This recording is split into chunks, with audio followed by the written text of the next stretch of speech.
All right, folks, welcome back. And joining us is our friend, the former ambassador to the United Nations from the United States. Of course, is the great John Bolton, also a senior fellow at the American Enterprise Institute. Hello, sir. Hi, how are you? Merry Christmas. Merry Christmas. Happy New Year to you. I'm glad we could both still say that in public. All right, let's talk a little bit. You wrote a great piece in the Washington Times, Nero in the White House. The president fiddles at his domestic altar while the world burns. And I guess his domestic altar you're referring to is Obamacare, or you call it his personal Rome. And you're right. There's chaos everywhere in the world, it seems. And it seems like it's just all brand new within the last 2 or 3 years.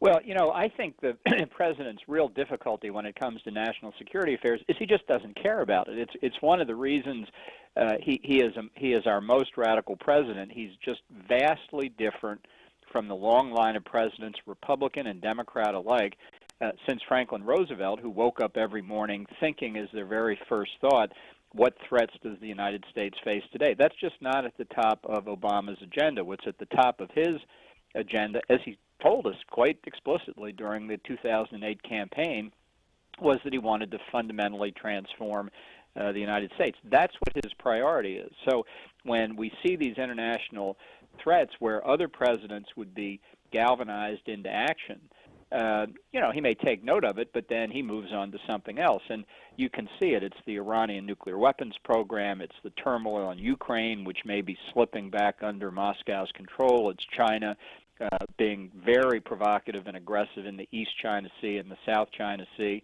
And what are we doing?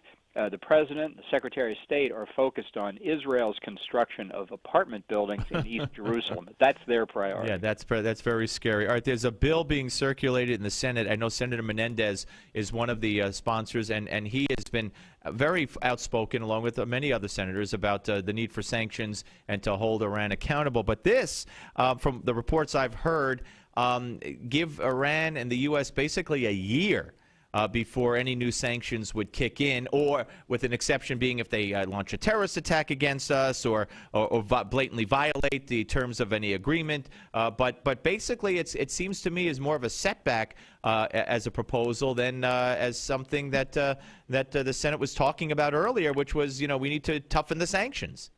Well, I can't speak for what went through Senator Menendez's mind or others who have joined this, but I think it did start out as a much tougher sanctions proposal. I think they were looking to find a way to get the administration to support it, since after all, in their mind, it's Senator Graham and some others. It was a bipartisan bill. Their notion is that stricter sanctions will increase the chances that Iran will comply with the terms of the deal if they face even greater penalties if they don't comply. But the administration has stonewalled, and I just saw before joining you on air that the president had actually issued a veto threat against this bill that's watered down from where they started out.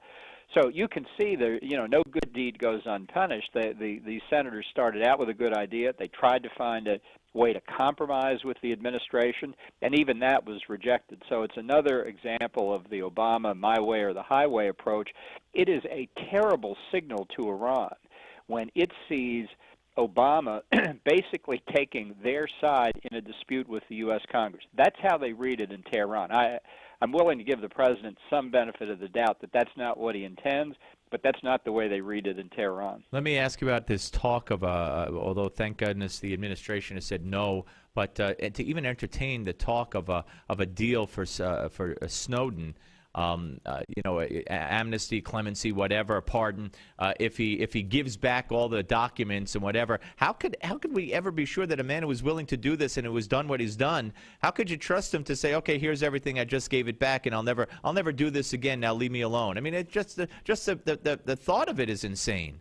Well, you know, we don't know how much he's already given to Russia and China in addition, or how much they've taken from him that he may not know about. Right. But, you know, they now claim that he left all of the really damaging stuff with Glenn Greenwald before he left for China, as if that's to excuse the theft of this precious information that he stole away with.